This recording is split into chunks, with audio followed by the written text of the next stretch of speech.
Expedition cooking systems. Alright team, big question. What system do you currently use? Or what system will you use as an individual?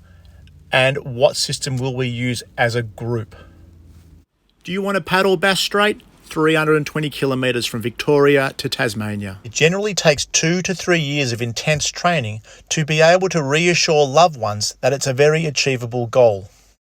The best first step is to visit the kayak shop in East Coast Kayaking and undertake the Sea Starter course, the fundamental skills of sea kayaking. Generally takes 8 to 13 days to complete the crossing from Port Welshpool all the way down to Little Muscle Row Bay, Tasmania. It's one of the world's classic sea kayak expeditions. Follow East Coast Kayaking and the Kayak Shop Australia as we get organised to paddle Bass Strait. Keep us inspired, please like the videos and don't hesitate to ask any questions about the expedition. There is so much choice when it comes to cooking systems. I've loved stoves ever since I was a little boy. I also believe that stoves can reflect people's personalities.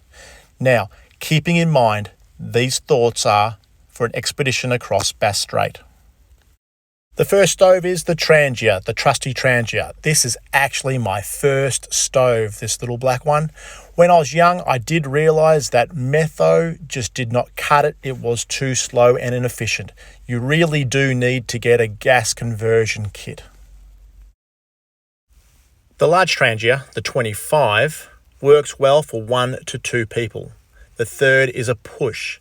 However, it accommodates a fry pan, which would increase its numbers. It's a very clever system.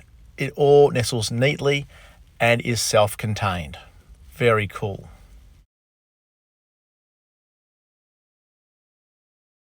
The MSR wind burner, good for the individual. Good for if you're only boiling water. A little bit hard to cook meals in it. If you were going to cook meals in it and that was going to be your only stove, you would consider a similar unit with a larger pot. However, if there's a group stove running, these are great just to boil up some tea and coffee so you can be self-sufficient. So if I had one choice and I was an individual, or maybe 2 to 3 people, I would consider the MSR Pocket Rocket and the Alpine 2-pot set. So far all the stoves I've shown you, and including this one, have got good regulation of the flame, low to high, simmer to boil. However, with the Pocket Rocket, you do have to consider windage. There is no windshield. You have to think about where you utilise the stove and create your own windshield. However, it accommodates a fry pan and possibly a large pot as well. If I'm considering guiding or large groups, the only stove I would consider would be an MSR International. It's super efficient. It can boil large quantities of water efficiently and quickly. It can accommodate and stably small pots, large pots, and fry pans. However, this stove requires an endorsement. It can be a little bit fiddly and you need to know what you're doing. It also comes with spare parts, spare pumps, and maintenance kits. Can get exciting.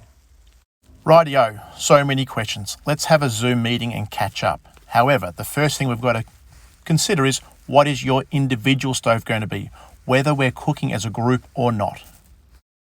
What is the menu going to be? Just add water, freeze-dried, gourmet, hunt and gather. Are there dietary requirements? Do you drink tea, coffee? How much do you drink? How much fuel will we need and burn? Paddling Bass Strait, there are some long days on the water. How efficient are we going to be? Some of these answers will remain unanswered until we start doing overnight training and individual and group systems start coming online. These items and others are in stock and online, the Kayak Shop Australia. Let us know you're paddling Bass Strait with us and we'll arrange a discount.